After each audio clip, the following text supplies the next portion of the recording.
ఆచా coding tutor training ఇచ్చి permanent IT job ఇస్తారు. 9697969788. నమస్తే, వెల్కమ్ టు సుమన్ టీవీ. నేను మీ తేజ. తెలుగు రాష్ట్రాల్లో సంక్రాంతి సందడి నెలకొందని చెప్పుకోవచ్చు. ఇప్పటికే సంక్రాంతి పండుగ నేపథ్యంలో ప్రకాశం జిల్లాకు సంబంధించి ఇతర ప్రాంతంలో ఉన్నటువంటి వారి గమ్యస్థానం చేరేందుకు కూడా ప్రకాశం జిల్లా ఆర్టీసీ పూర్తి స్థాయిలో ప్రత్యేక బస్సులు ఏర్పాటు చేస్తుందని చెప్పుకోవచ్చు. దీనికి సంబంధించి పూర్తి డీటెయిల్స్ మనతో మాట్లాడేందుకు ప్రకాశం జిల్లా సంబంధించి డిప్యూటీ ఆఫీసర్ అయినటువంటి సుధాకర్ సార్ మనతో ఉన్నారు. సార్తో మాట్లాడి మరిన్ని విషయాలు తెలుసుకునే ప్రయత్నం చేద్దాం. సార్ నమస్తే సార్.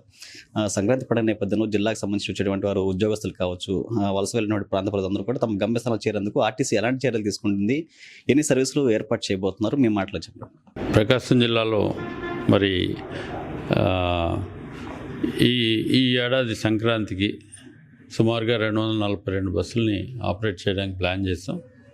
అంటే ఇది హైదరాబాద్ నుంచి వచ్చే ప్రయాణికులను దృష్టిలో పెట్టుకొని మేము ఇది యాక్చువల్గా అప్ అంటారు, యాక్చువల్గా అప్ జర్నీ. సో మరి ఇంచుమించుగా అదే స్థాయిలో రిటర్న్లో కూడా ఎక్కువగా 250 వరకు ఆపరేట్ చేయాల్సిన పరిస్థితి వస్తుంది. ఈసారి ఏంటంటే మనకి కలిసి వచ్చే అంశం ఏంటంటే పబ్లిక్ హాలిడేస్తో పాటు ఫాలోడ్ బై పండగ హాలిడేస్ 3 రోజులు ఇవ్వటం జరిగింది. సో ఆల్మోస్ట్ 5 days అనేటువంటిది అవైలబుల్ ఉంది. చాలా కన్వీనియంటే, కంటిన్యూస్గా వచ్చినాయి కాబట్టి. సో ఒకేసారి రష్ అయ్యి వెళ్ళే పరిస్థితి ఉండకపోవచ్చు. గ్రాడ్యువల్గా వెళ్తారు. ఏదైనా 10వ తారీఖు ఫ్రైడే నాడు బయలుదేరే వాళ్ళకి, అంటే ఐటీ ప్రొఫెషనల్స్ వీళ్ళంతా ఫ్రైడే బయలుదేరుతారు. అదే మాదిరి గవర్నమెంట్ ఆఫీసులు కూడా 10వ తారీఖు అంటే నెక్స్ట్ డే నుంచి సెలవు కాబట్టి ఫ్రైడే నైట్లోనే బయలుదేరే అవకాశం ఉంది.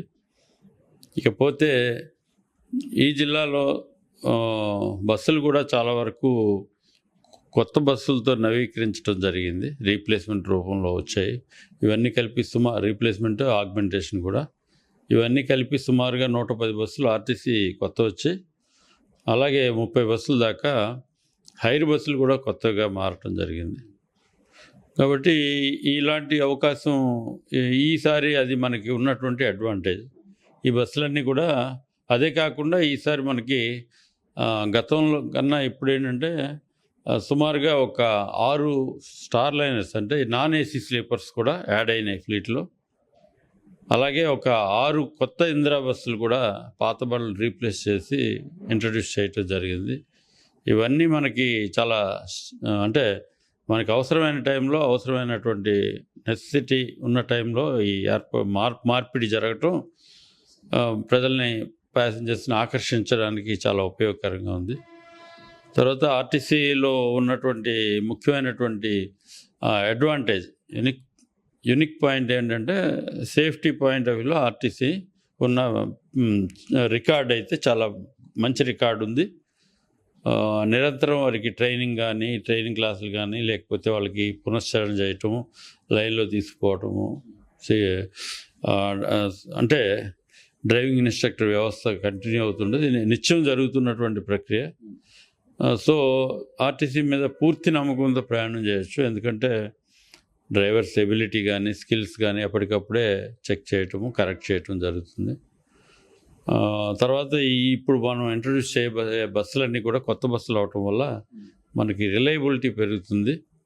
బస్సు నమ్మకంగా, ధైర్యంగా, అంటే మార్గ మధ్యంలో ఎటువంటి అంతరాయం కలగకుండా ఉండేందుకు, అలాగే బస్సు అపీరెన్స్ వైజ్ కావచ్చు, లోపల కోచ్ కండిషన్ కానీ కూడా బాగుంటాయి. సో అది మనకి ఈసారి అడ్వాంటేజ్. దాన్ని పూర్తి స్థాయిలో వినియోగించుకోవాలి. అలాగే ఈ బస్సులన్నీ కూడా అక్కడ చాలా వరకు BHEL ఆ ప్రాంతం నుంచి బయలుదేరి వస్తాయి. ఆ మార్గ మధ్యంలో మీకు ప్రతి చోట కూడా మన సిబ్బంది, స్టాఫ్ అంతా కూడా అందుబాటులో ఉంటారు. ప్రతి బోర్డింగ్ పాయింట్ దగ్గర కూడా ఇంచుమించుగా టెంట్స్ పెట్టుకుని 3 రోజులు కూడా మన ఆఫీసర్లు, అధికారులు, సూపర్వైజర్స్, అందరూ స్టాఫ్, వాలంటీర్స్ ఇట్లా పెట్టుకుంటారు. సో ప్రయాణికులకు ఎటువంటి ఇబ్బంది కలగకుండా వాళ్ళ బస్ ఏది అనేది మనం గైడ్ చేయడానికి కూడా ఉపయోగపడుతుంది. మరీ ముఖ్యంగా ఏపీఎస్ఆర్టీసీ లైవ్ ట్రాక్ అనే ఒక యాప్ ద్వారా మీరు చాలా విషయాలు తెలుసుకోవచ్చు. మీ బస్సు ఉందా, వెళ్ళిపోయిందా అనే విషయం కూడా మనం తెలుసుకోవచ్చు. అలాంటి పరిస్థితి ఉండదు. జనరల్గా ఏంటంటే బయలుదేరేటప్పుడు టైంకే బయలుదేరుతాయి. బట్ టైల్ ఎండ్కి వచ్చేసరికి, ఎల్బీ నగర్ ఈ ప్లేసులకు వచ్చేసరికి చాలా కాలాతీతం అవుద్ది. ఇది మన చేతిలో లేనిది. అంటే సేఫ్టీకి మనం ఇచ్చే ప్రాధాన్యత కూడా అదే స్థాయిలో ఉంటుంది. కాబట్టి దాన్ని దృష్టిలో పెట్టుకొని తొందరపడి టైం కవర్ చేయటము అట్లాంటి ప్రయత్నాలు చేయటం ఉండదు. సో ఇది ఈజ్ ఇన్ఎవిటబుల్ డిలే అనేది. కాబట్టి మీకు కన్ఫ్యూజన్ లేకుండా లైవ్ ట్రాక్లో చూస్తే మీకు క్లియర్గా తెలుస్తుంది. దీని అంతటికి ఏంటంటే ఒక పర్టికులర్ సర్వీస్ నెంబర్ అనేది ఇస్తారు ప్రతి బస్కి సర్వీస్. అది 3 చోట్ల కాన్స్పిక్యూస్గా పెడతారు పెద్ద పెద్ద లెటర్స్తో. సో ఆ సర్వీస్ నెంబర్ని పట్టుకుంటే మనం ఈజీగా ట్రాక్ చేయొచ్చు, ఎక్కడుందో కూడా పిన్ పాయింట్ చేయొచ్చు. కాబట్టి ఇదొక ఉపయోగకరమైనటువంటిది. అలాగే అప్ అండ్ డౌన్ రిజర్వేషన్స్ చేసుకుంటే 10% డిస్కౌంట్ ఇవ్వటం జరుగుతుంది. సో ఈసారి ఒంగోలు నుంచి చూస్తే మనము స్లీపర్ బస్సులు ఎన్నడూ లేనంతగా 6 బస్సులు తిరుగుతున్నాయి ఒంగోలు హైదరాబాద్ మధ్యలో. ఇవి కాక 2 ఏసీ తిరుగుతున్నాయి. ఇందిరా బస్సులు కూడా కొత్తవి మారాయి. ఇవన్నీ కూడా ఒక సంస్థకి ఎంతగానో మంచి ఇది ఉత్తేజపరిచేది. సిబ్బందిని కానీ కాన్ఫిడెంట్గా ప్రయాణం చేయొచ్చు అనేటువంటి భరోసా కల్పించడం అనేది జరుగుతుంది. సార్, అంటే ఇప్పుడు సంక్రాంతి పండుగ అంటే ప్రైవేట్ ట్రావెల్స్ యాజమాన్యానికి ఇది ఒక పండుగ అని చెప్పుకోవచ్చు. అధిక మొత్తంలో దందా చేస్తున్న పరిస్థితి. సో ఆర్టీసీ ఛార్జెస్ కావచ్చు, టికెట్ విధానం ఎలా ఉంటుంది, ప్రజలకు ఏం చెప్తారు? ఆర్టీసీలో ఎప్పుడు సాధారణ రోజుల్లో ఎలా ఉందో ఇప్పుడు పండగ సందర్భంలో కూడా సాధారణ ఛార్జీలను వసూలు చేయడం జరుగుతుంది. అలాగే వాళ్ళకి అంటే మోటివేషన్ కోసం అప్ అండ్ డౌన్ చేసుకునే వాళ్ళకి 10% డిస్కౌంట్ ఇవ్వటం జరుగుతుంది. అలాగే ఆర్టీసీలో ప్రయాణం చేస్తే ఉన్న అడ్వాంటేజ్ గురించి మీరు ప్రత్యేకంగా చెప్పక్కర్లేదు. దారిలో ఏదైనా అవాంతరమైనా కూడా మేము మంచి చెడ్డ చూడటానికి మా సిబ్బంది ఉంటారు. దారి పొడుగునా డిపోస్ ఉంటాయి. ఒకవేళ ఏదైనా ప్రాబ్లం ఉంటే స్టాండ్ బై వెహికల్స్ కూడా ఉంటాయి హైదరాబాద్లో, కోట్పల్లి ఆ ఏరియాలో. లేదు ఏదైనా చిన్న చిన్న సమస్యలు వచ్చినప్పుడు వెంటనే అటెండ్ చేసే విధంగా మెకానిజం ఉంటుంది. సో అందరూ ఆన్ డ్యూటీలో ఉంటారు ఆల్మోస్ట్ ఈ 3 days అక్కడ. ఈ జిల్లాల నుంచి వెళ్ళిన వాళ్ళు కూడా మన దగ్గర నుంచి కూడా 2 డిపో మేనేజర్స్ వెళ్తున్నారు, ఒక సీనియర్ స్కేల్ ఆఫీసర్ వెళ్తున్నారు. వాళ్ళతో పాటు డ్రైవింగ్ ఇన్స్ట్రక్టర్స్, కొంతమంది వాలంటీర్స్ వెళ్ళటం జరుగుతుంది. ఇంత పర్టికులర్గా ఫాలో చేసి బస్సులు ఎన్ని వచ్చాయి ఎన్ని రాలేదని చూసుకునే వ్యవస్థ ఉంటుంది. అది ఎంతో ఉపయోగకరం. మీకు ఏ రకమైన ఇబ్బంది వచ్చినా కూడా ఇమీడియట్గా కాల్ సెంటర్ చెప్పొచ్చు, అక్కడున్న సిబ్బందికి కూడా తెలియజేయచ్చు. సమస్య ఏది వచ్చినా కూడా ఆన్సర్ చేయడానికి, అటెండ్ చేయడానికి చాలామందిని పెట్టారు ఈ పరిస్థితిలో. దీని ఎంతగానో అందరికీ ఉపయోగపడుతుంది. ఇంకోటి ఏంటంటే ఈ సేఫ్టీ అనేది ఆర్టీసీ బస్సుల్లో చాలా చాలా ప్రాధాన్యత ఉంటుంది. అలాగే బస్సులన్నీ కూడా రెగ్యులేట్ చేసి పంపిస్తారు. సో ఇవన్నీ దారి పొడుగునా కూడా మీకు ఏ రకమైన సమస్య వచ్చినా కూడా అటెండ్ అవ్వడానికి డిపోస్ ఉంటాయి. సార్, ఫైనల్గా ఒకటి, ప్రతి ఏడాది ఆర్టీసీ ఆదాయం ఎలా ఉంటుంది పండగ సీజన్లో? ఈ ఏడాది ఎక్కువ మొత్తంలో కూడా సర్వీస్ ఉంటుంది అంటున్నారు. సో ఎలాంటి ఇన్కమ్ ఉంటుంది అనేది మీరు ఎక్స్పెక్ట్ చేస్తున్నారు?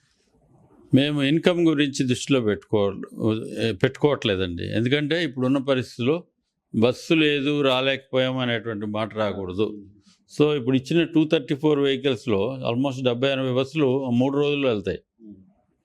11, 12, 10, 11, 12 ఈ 3 రోజుల్లో ఇంకా యాడ్ చేయాల్సిన అవసరం పడుతుంది. ఇప్పుడు మేము ఇచ్చింది టెంటేటివ్గా 242 బస్సులు ప్లాన్ చేసాం. ఇది ఒకవైపుకే.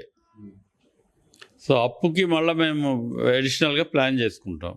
కాబట్టి ఏమవుతుందంటే బస్సెస్ అయిపోయాయి అంటే వెంటనే ఇంకో బండి పెట్టము, రిజర్వేషన్స్ కంప్లీట్ అయ్యే వరకు వాచ్ చేస్తుంటాం. ఏ డెస్టినేషన్కి ఎక్కువగా ఉన్నారు రిజర్వేషన్స్, ఎక్కడ ఫుల్ అయిపోతున్నాయి, అది దృష్టిలో పెట్టుకొని ఆల్రెడీ మేము మరికొన్ని బస్సులు సిద్ధం చేస్తాం. అవి కూడా పెడతాం అవసరమైనప్పుడు. అవసరం ఉంటే అదే ఇప్పుడు మాకు అది తర్వాత అది దాని మీద మాకు పెద్ద శ్రద్ధ లేదు, సెకండరీ. ఫస్ట్ చూసేది ఏంటంటే బస్సులు లేక అందరు రిజర్వేషన్ కంప్లీట్ అయిపోయి ఉన్నాయంటే మాత్రం ఏర్పాట్లు చేయడం జరుగుతుంది. అది 34 కావచ్చు, 44 కావచ్చు, 54, అంటే 234 అనుకున్నాము. ఇంకా అవి పెరగవచ్చు కూడా. ఓకే. ఇది ఆర్టీసీకి ఆదాయం కాదు కావాల్సింది, ప్రయాణికులు మేము ఉన్నామని ఒక భరోసాని ఇచ్చే నేపథ్యంలో సంక్రాంతికి సంబంధించి ఇప్పటికీ 200కు పైగా స్పెషల్ సర్వీసులు ఏర్పాటు చేస్తున్నట్లు కూడా జిల్లా సంబంధించి డీపీతో తెలియాల్సిన పరిస్థితి. వీడియో జర్నలిస్ట్ తనోజ్ కుమార్తో తేజ సుమన్ టీవీ, ఒంగోలు నుంచి.